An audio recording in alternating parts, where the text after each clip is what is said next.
Greetings, Moonlight citizens. This is your Moonlight King here to tell you that on this episode of Moonlight Kingdom Reviews, we will be reviewing the 2013 Steve Austin and Dolph Lundgren starring action thriller, The Package. And we get into that right here, right now, on this episode of Moonlight Kingdom Reviews. We blast off in 3, 2, 1. All right, diving into it. As you know, in these reviews, we always give some background. Well, not always, but sometimes when it comes to movies that we give some background onto, and then we delve into the movie itself. For now, we come into the background of the movie, starring Steve Austin, Dolph Lundgren, Lachlan Monroe, directed by Jesse V. Johnson, written by Derek Kolstad. If those names sound familiar, Steve Austin is a former WWE superstar. Dolph Lundgren, 80s, 90s action hero. And Lachlan Monroe, you've probably seen him here and there in various action movies throughout, and he was also Betty's dad in Riverdale. Yeah. As for the name Jesse V. Johnson, you've probably seen that name attached with several other action movies, including the Scott Adkins duology Debt Collectors and other projects. As for the name Derek Kolstad, if that name sounds familiar, well, it's because he was the writer of John Wick 1, 2, and 3. That's right. So, yeah.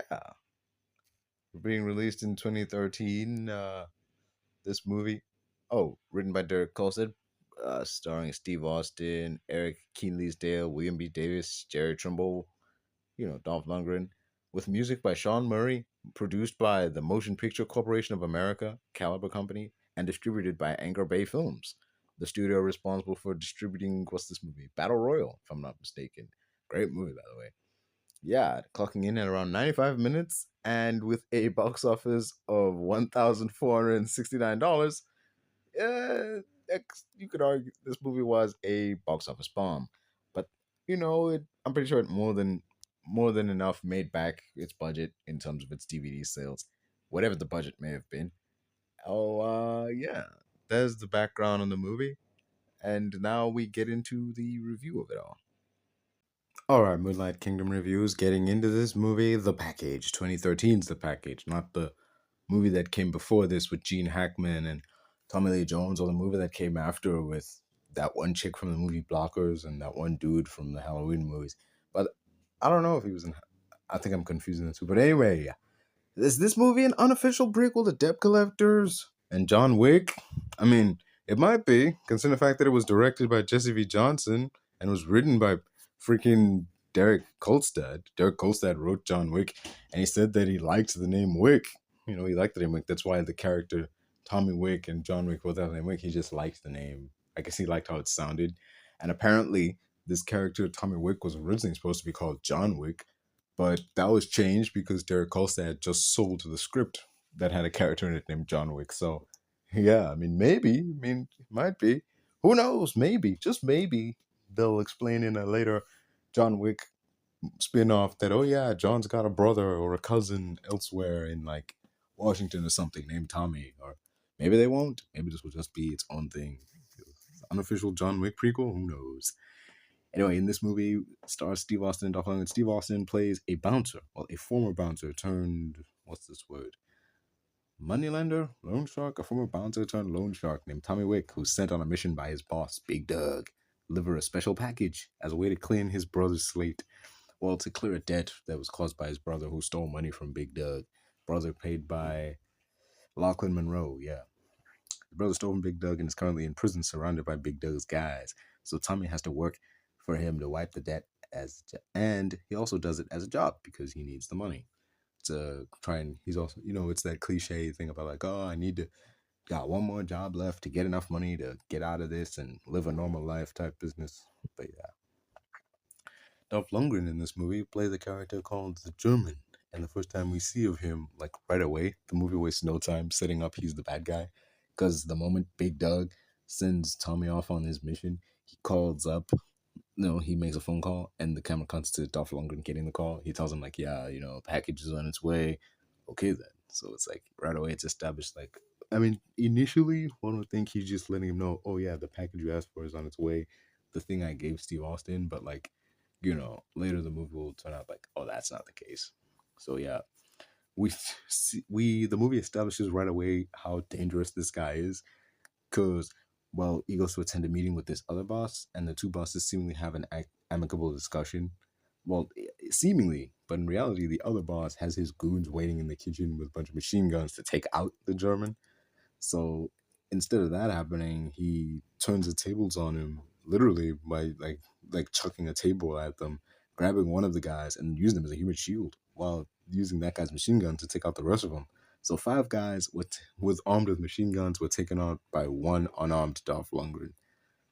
I mean, it was this was a great, if not kinda hard to believe action scene because somehow an unarmed Dolph Lundgren took out a room full of armed killers, and not only that, but the second wave of bad guys he was able to sneak around behind and take out because he somehow managed to fit his hulking frame into an air vent and then come down and take them out from behind.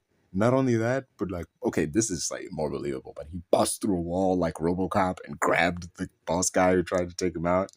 Thing is, what makes this also unbelievable, if I mean, he's not the main character. If he was the main character, this was his movie, I'd be like, okay, classic action movie, make the hero unstoppable or whatever, establish how badass the hero is. But no, he's not the main character. He's the main villain, and it makes sense. Yeah, we need to establish how badass the main villain is. So when him and the hero have a showdown at the end of the movie, it's believable. But thing is, he's supposed to be sick. In this movie, his character is supposed to be sick, and they even do like the cliche thing of having him give a little like cough at the end of his sentences. Like at the end, right before the scene ends, he was like, what he's sick with, we don't know. It's that movie flu, like that movie flu where you need like he's got that Harry Osborn syndrome. If you've seen Basic Spider-Man 2, you know what I'm talking about, man. He's got that Harry Osborn disease. Who knows? Yeah. You can tell he's ill because the movie has him that cliche where he does this little cough every once in a while. Yeah. He doesn't look ill though. He doesn't look ill. He doesn't move like somebody who's ill. But anyway. So yeah, so Tommy and his partner, see, before he gets this mission from Big Doug, I say like Tommy's a loan shark. We see both the good guy and the bad guy have these establishing scenes. Like, like, yeah, they're kind of badass. They can hold their own in a fight and they can clean out multiple guys at once. Like Tommy goes to this bowling alley to collect a debt from this dude. And, the guy tries to run. Tommy and his partner take out his dudes. And there's this moment where the owner of the bowling alley, like the bad guy, the guy that Tommy's trying to get the money from, he's almost escaped, but the owner of the bowling alley stops him. He's like, "Come on, man! Like, let me out of here." It's like, you got you're wearing my shoes. Like, you're wearing my bowling shoes you took from cousin bowling. You gotta rent bowling shoes if you want to go on the thing. It's like, nah, man, I can't let you go. You're wearing my bowling shoes. Besides, even if you run, Tommy's just gonna get you. So yeah, it's like he's a known like loan shark in a way. Like he is not a loan shark. He's an enforcer basically. He's a known enforcer. He is known that like Tommy is a dude who like Tommy Wick is a guy who will get you. This motherfucker will get you one way or the other. He's gonna get you. Like so. He basically lets him know like man, the guy that Tommy's trying to get the money from is pleading with him. Oh, this isn't fair, man. Like man, and he tells him I gave you like a 10-day extension on when you're supposed to pay it back. Like how's that not fair? Like I gave you an extension and you still haven't paid. That ain't fair. So he beats the guy up and he puts his head right where the bowling ball comes out when you chuck it back. It comes out and bow, cracks him right in the face. Like cracks in the face with a bowling ball. Nose is all bloody and everything. And he tells him like, you can run, but like, but like it won't do you no good. You can either pay back the money or you can run. Either way, you don't have a lot of options. So yeah, and they got like these black trench coats and suits. They're like Jules and Vincent from Pulp Fiction, but like more badass because Jules and Vincent just had regular suits, but these guys got trench coats and that shit. So yeah, they're way more professional too. They don't need guns. Like they're just there to collect money. But yeah, they don't need guns. They can whoop ass with their bare hands. But yeah. So the good guy and the bad guy both have scenes that establish how badass they are. And, it's well done. Believable on Austin's side. And somewhat unbelievable on Dolph Lundgren's side as previously established. But yeah. So after he gets the package, him and his partner sit in the car. They're just on their way to deliver it. They don't get far in their quest because they get attacked while they're driving. Their car flips over, and he gets into an accident caused by the bad guy from Ip Man 2. His character named Devlin. I don't know. I don't remember. He's been in a bunch of stuff, but I just remember him as the bad guy from Ip Man 2. Like the big boxing dude that beat up all those like kung fu masters and stuff. Like, yeah, that guy. That guy shows up and he's like, we want the package. So it seems yeah, so they go after him and he manages to duck in to this place. He escapes the wreck and they go after him, with machine guns. He takes out one of their guys and, a dust up occurs in this confined space. And Tommy Wick uses his environment to his advantage, but also takes away the guy's weapon and he beats him to a bloody friggin' pulp. This guy that he ends up fighting also shows up in the movie Debt Collectors, the second one, not the first one. So like he's in that ballroom brawl that Scott Adkins ends up in. So yeah, they're brawling with each other, and he wins by beating the crap out of him in like a brutal fashion with some knuckle dusters. So yeah, it's established that this guy's not just a bouncer. He's not just an ordinary bouncer because these are supposed to be like some kind of special forces mercenary types, and he's able to go toe to toe with them. It shows like, this dude is more than what we were told. But yeah, so when it seems like Tommy won't be an easy grab as they thought. One of the bad guys, they just quit the subtle tactics. One of them grabs an LMG out of the back, and he just unleashes hundreds and hundreds of rounds into the store that Wick is hiding in. And it's getting kind of weird, because the thing about this moment is like when a cool action scene is happening, like the bad guy will be filmed at like regular speed, but the Austin will move in slow motion to like show off the thing that's being done, but like the guy doing the thing is moving at regular speed, so it's kind of weird. Like you can see all the debris and destruction and smoke and everything going off. Then it cuts back to the guy doing the firing, and it's just. But you cut back to Steve Austin's like. Like it's weird, but kind of funny. Yeah, so he narrowly avoids the gunfire, even though it's basically thousands of bullets being launched at him. He manages to avoid and like duck under and, escape the store before it all blows to shit. So yeah, after narrowly escaping the gunfire, he hops on this motorcycle and he gets away from it all. And I must say, he looks a little bit goofy because, I mean, he's got like a motorcycle helmet, not like a typical, how do I put this? Not like a Kawasaki motorcycle helmet or something like that, but like a motorcycle helmet with like the straps and it just covering the top of the head. The one John Travolta wears in freaking Wild Hogs, and he's just riding down the road with it. And he looks kind of ridiculous because it doesn't look like a helmet. It looks like he's wearing a really weird hat. Oh, man. Ugh. And it was like at this point in the movie that I realized something. So the bad guys go to this place to get the CCTV to find out where he went. It was at this moment that I realized something, like if Scott Adkins, in the eyes of some, at one point was considered to be discount Jason Statham, or at the very least budget Jason Statham, when you want this guy, but you're on a budget, he was budget Jason Statham, then surely this dude, this Ip Man villain is budget Scott Adkins, man. Like, especially with the accent he's pulling here. I don't know if that's his regular accent, but damn, he couldn't get more budget Scott Adkins if you tried, man. Oh, I mean, if you're a budget version of a dude that was at one point considered a budget version, does that make you the discount? you discount Scott Adkins now? Shit, no disrespect. This guy's actually pretty good. A lot of the movies he's in are entertaining, and he does his job well as a secondary antagonist.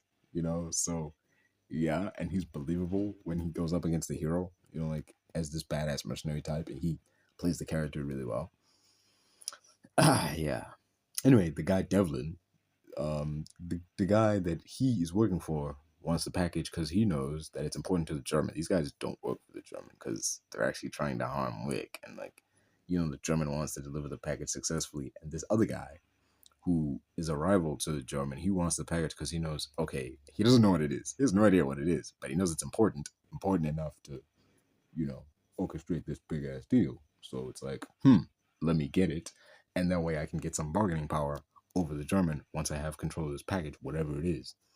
They get info about Wick from the guy that he beat up in the beginning of the movie as his way to get revenge on him. Like, he's like, nobody messes with so and so and gets away with it. Like, just, why are you mad at Wick, fool?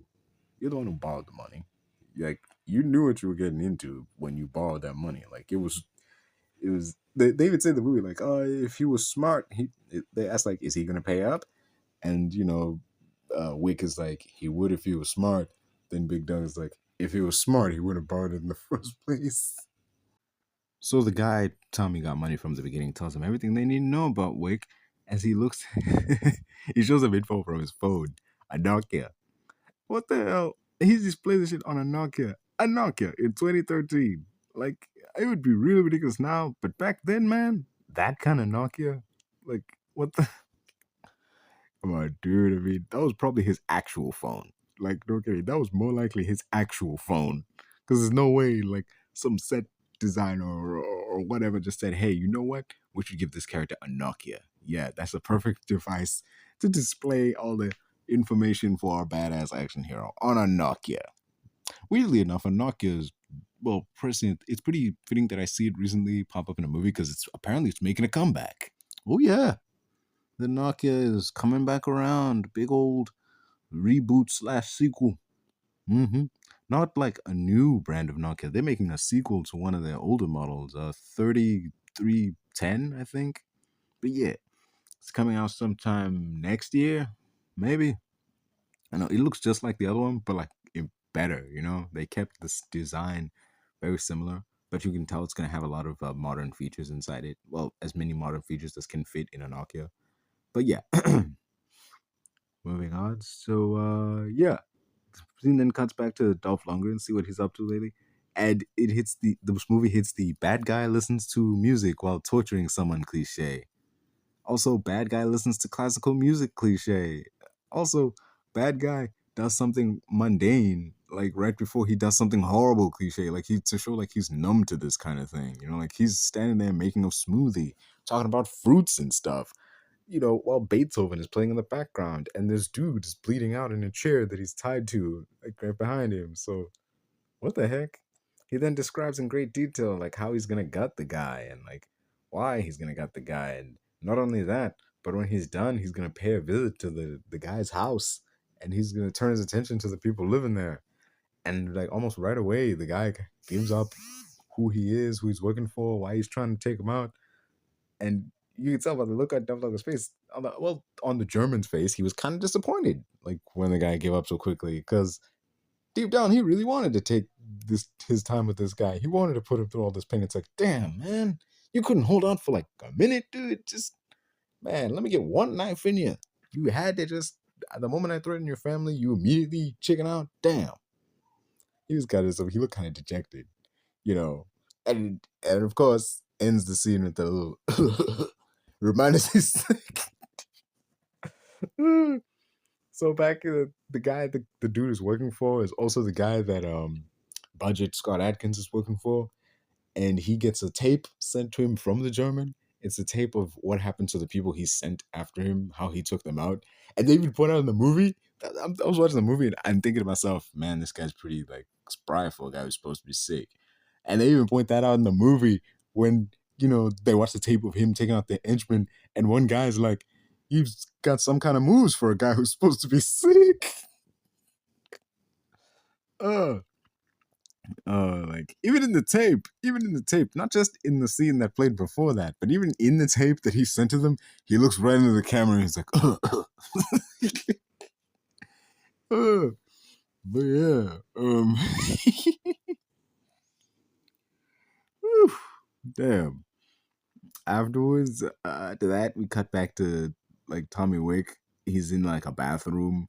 He's bought some supplies and he's like patching up his wounds because he had a knife fight with this dude and he did get slashed. And so he's like using these little sutures they're called? I don't know what they are. They're little plasters that people put on like scars and everything to hold hold the thing shut so that it heals on its own. Yes. Yeah, like they do that for like action movies do that a lot. And like the aftermath, you see the hero wearing this like thing on his forehead to, keep the scar shut. So yeah, he's got that, and then I laugh because like what? Then he takes a bunch of plasters, and he puts them on this big slash wound he has on his chest, and he uses that to like, kind of close it up. I mean, it's as ridiculous as it sounds. I've heard like Mick Foley talk about how back in the day, like the ECW days, the MFW days, he would use super glue to close his wounds. And you see, like in the Incredible Hulk, when Bruce cuts his finger, that he just puts like super glue on it and like holds it in place, and like that works.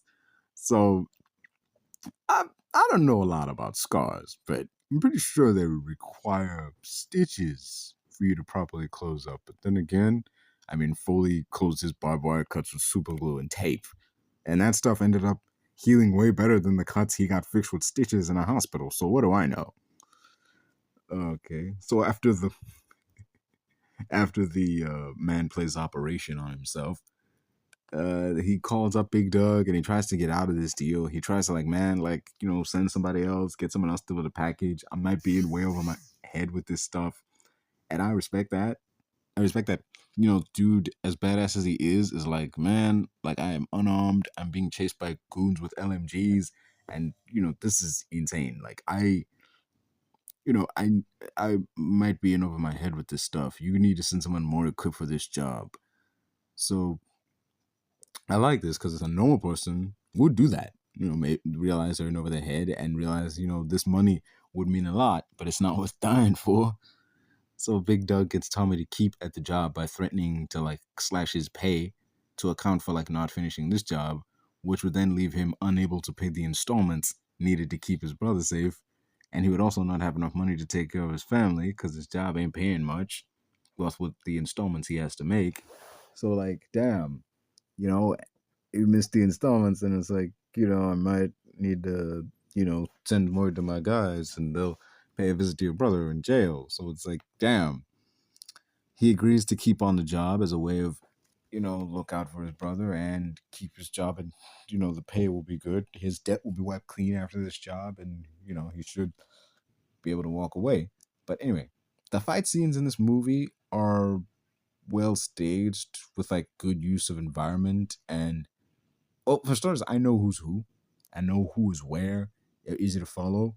I mean, they're not like on the level of a John Wick movie or The Raid or hell, even Nobody, but they're better than the average straight to DVD, quick cut, hard to follow fight scenes of like your Steven Seagal or something like that.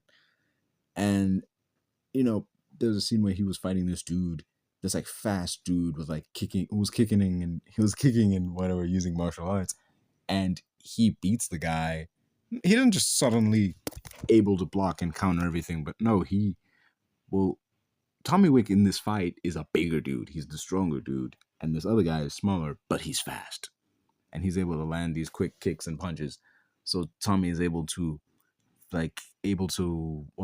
come up. He's able to get the upper hand when he gets a hold of him. It's like, I got you. Like, you can stop running around and stuff. I can hold you in one place and like put a whooping on you.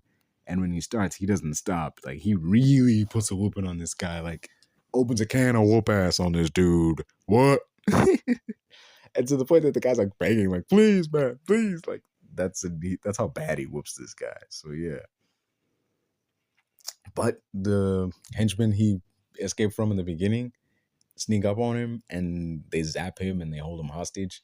He took out one of theirs earlier in the movie, and that guy was the fiance to the one chick on the team. That'll come back later. So before I get to that, there's an homage to the last Boy Scout in this film. Wick is able to take out the bad guy Anthony with one blow by headbutting him right in the face, as the guy gets right up in Tommy's face, and he's able to like bam, headbutt him right in his face, take him down in one move, and it's like, wow, you took him out in one move, and he's finished. He ain't getting up.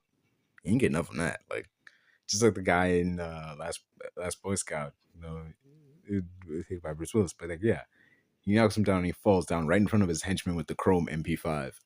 I see that chrome MP5 and it immediately reminds me of Black, the video game Black on the PlayStation 2. That game was awesome. It was amazing. It was better than Call of Duty.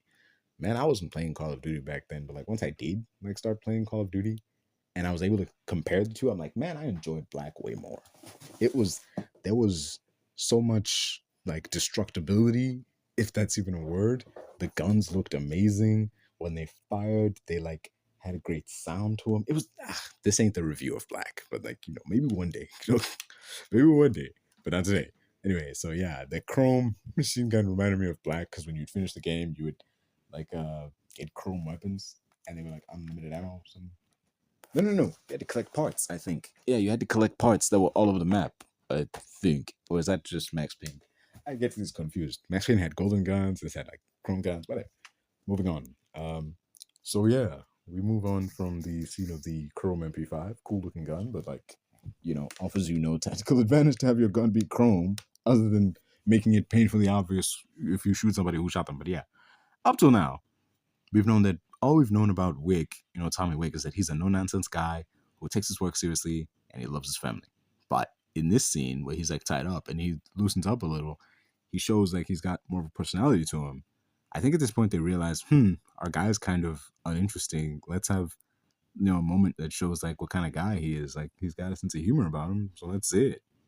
I mean, he gets creative when it comes to like taking people out, but other than that, we don't know much about him as a person. So he would be bordering on unlikable if they continued down that path.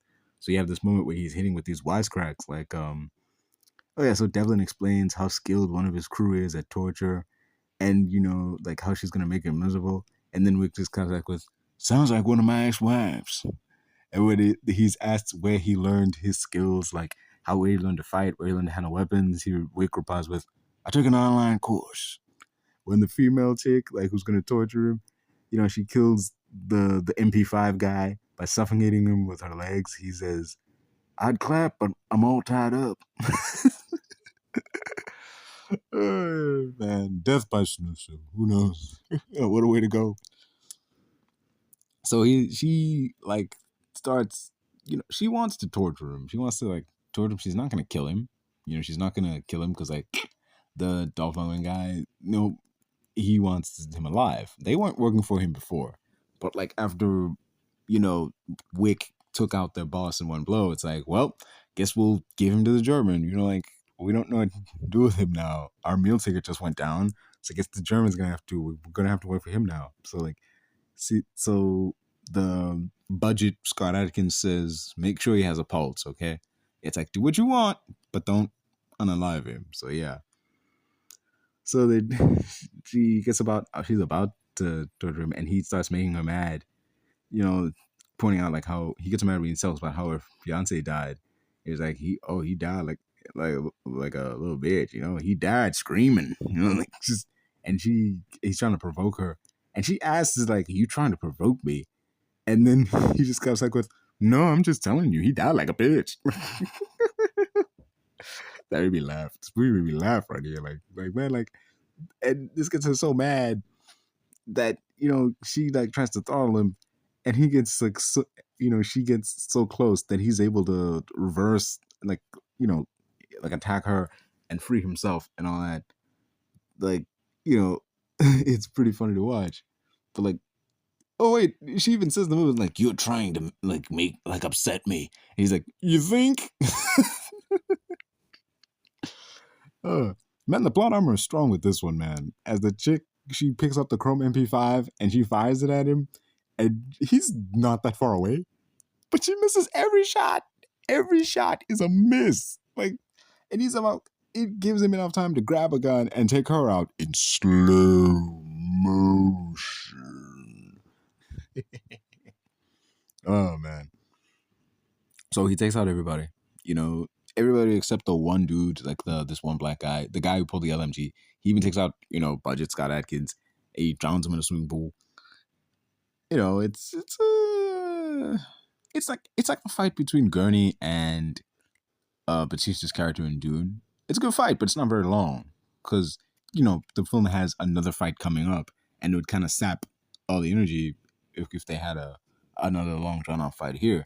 Because the dude he's taking on, I keep saying he's Budget Scott Adkins, but like he does. One thing he does do well is he does deliver in like fight scenes. Whenever he's got to move in, he's got to fight somebody. He does deliver as the like perfect right hand man for the main bad guy. There are times when he does play the main bad guy, but like he really knows how to play that right hand bad guy role. And when he has the fight scenes with the main hero, they're often really good. And more often than not, it's in a case where, oh yeah, he's fighting the main hero because the actual main villain can't fight, so he's the stand-in, and it's really good at it. So this fight was okay. There's a reference here. I don't remember the movie it's from, but I know it ain't this one. When the German, he's talking to Tommy Wick after he's got him like chained down to like a hospital bed, and he's like, "One never picks one's own name, which leads to a tall man being called Shorty, a fat man named Slim." I think they're talking about like how like they call you the German, like, and you let them, man, like you really let people call you the German. It's like, man, I didn't pick this name. People just came up with it. But yeah. So the German, when he finally gets a hold of Wick, he has this bad guy exposition where he explains that the package was just a ruse. They really didn't want what was in the package. It was just, he was the one that they wanted all along, Tommy Wick. The package was just season tickets to a football game. It's like, wow, that was the whole time. Yeah, that's what they were transporting, season tickets. The real package was Wick all along because he needed him for his rare blood type. Remember I said dude's got that Harry Osborn disease? Yeah, he's taking the hero because he needs the hero's blood. The whole thing was a setup from the beginning. Yeah, another bad guy cliche as the German thinks he's won and delivers his entire villain plan to the seemingly trapped good guy, but then leaves the good guy in a seemingly perilous situation, not sticking around to make sure he's down for good. So yeah, as they're like taking the blood out of him, he says like the one doctor man, like, it don't matter. The blood won't do you any good. I got a condition. Like he's like fading as he's saying it because like he wants to make it seem like the blood loss is getting to him because they've drained like a pretty sizable amount of blood, like half a pint, I think. He's like, ugh, yeah, my blood's no good. I got a condition. And the guy gets real close, like, what? What is it? What do you got? Like, what are you not telling us, man? Like, I got, and the guy gets really close. That's another thing. Tommy Wick gets the upper hand repeatedly in these movies because the bad guys always get real close. Close enough that he can do something and then free himself from whatever situation he's out of. The chick who tries torturing him got real close. Like so many people in this movie got beat up or taken down by Tommy Wick because they got real close to him, too close, and he was able to reverse or do something. And in this moment, he bites dude's neck, goes full on Shayna Baszler Raw debut on him, and draws blood from him before busting out. And I mean, he's pretty spry for a guy who got drained of half a pint of blood. As he escapes just confines, beats up everybody, and then dual wields SMGs to take out all the henchmen. Oh yeah. Yeah, before as he takes out all the henchmen, including the black guy who tased him and left him there, who could have gotten away. He could have. He well and easy could have just left. He got paid, he's got his money. He was paid by the German. He was the last member of his crew. He got paid everybody's share, and he put the money in the trunk of his car. He was gonna leave, and he should have left. Then he heard gunfire, and he went back in the house to get taken out by Tommy Wick. Okay, that was dumb, man. You were right there. You had an easy out, and you didn't take it, jackass. Anyway, so after Tommy takes out that guy, the German reappears, and full credit to Dolph Lundgren and the people who worked on this movie. He actually does look sick here.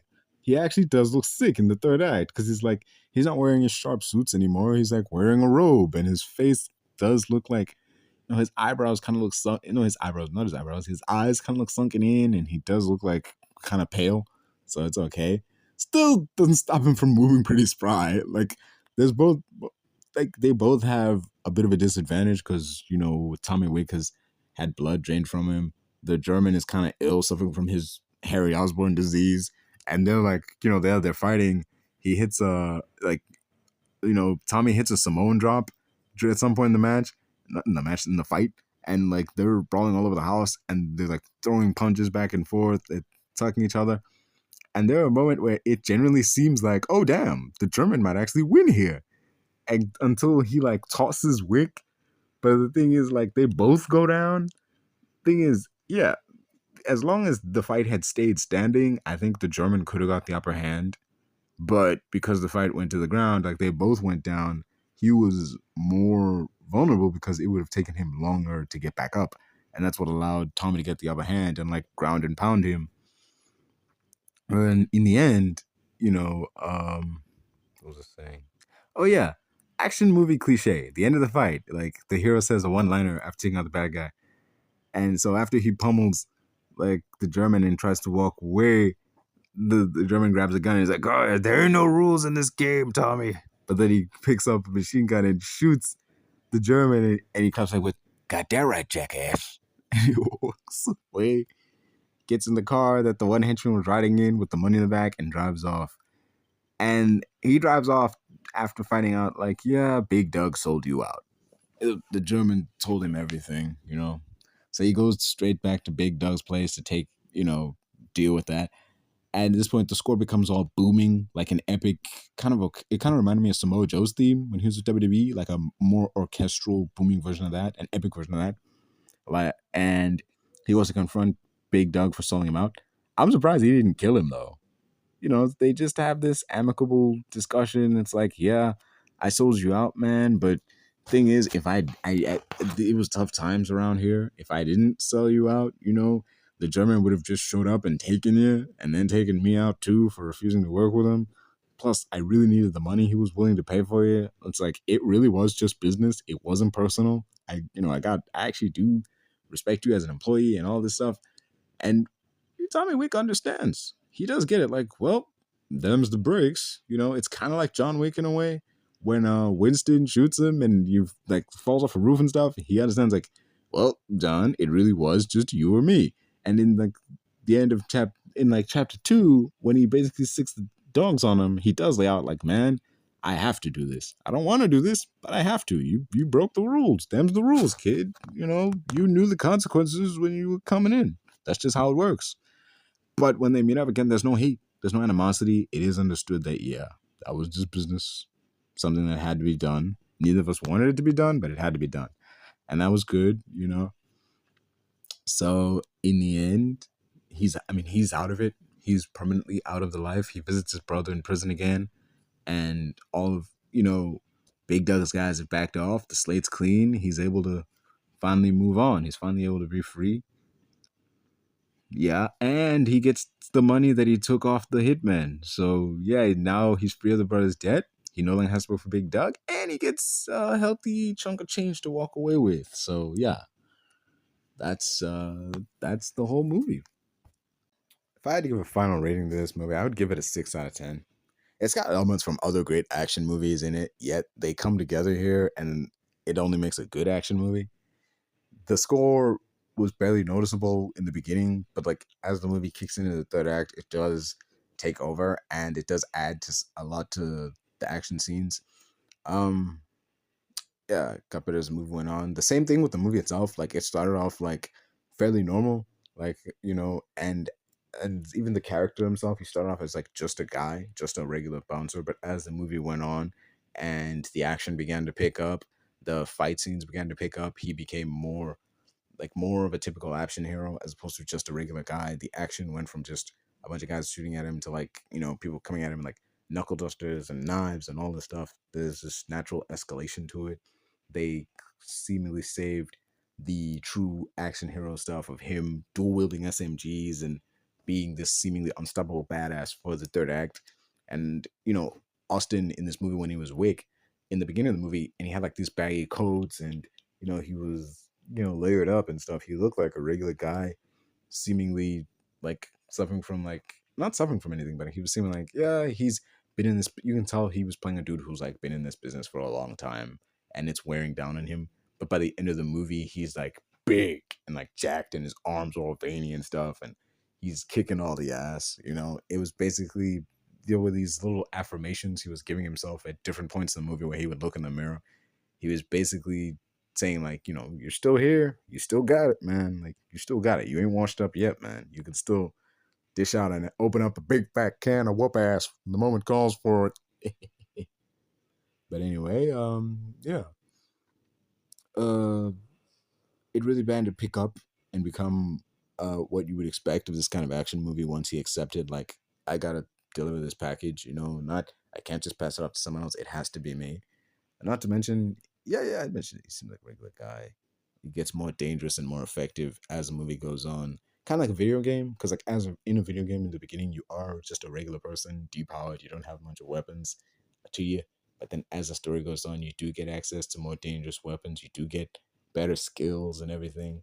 So yeah, that was my review of The Package, 2013 action movie The Package, starring Steve Austin and Dolph Lundgren, written by Derek Kolstad, directed by Jesse V. Johnson. A 6 out of 10 movie, if ever there was one. So yeah, this has been another episode of Moonlight Kingdom Reviews. Don't forget to like, share, subscribe. Peace out.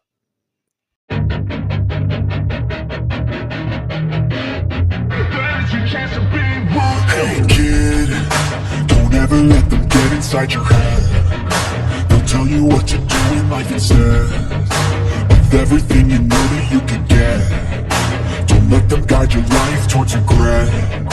I'll fight for what I love with every breath. My past is filled with things I won't forget. I use them all to push me to my best. So treat the worst of times just like a test. If only I could go back in time, I'd tell myself that everything will end up alright. Just push yourself, test yourself, figure out what you like, and find your limits, don't be rigid, always work towards a prime. Surround yourself with open minds, people can change your life. A few friends with intent can help you feel alive. Find a passion, take some action, and with a little time, just be patient, make a statement, try to enjoy your life. They'll try to kick you while you're down. They wanna rise up while you drown. They wanna fill your head with doubt. They're silently scared that you'll figure it out.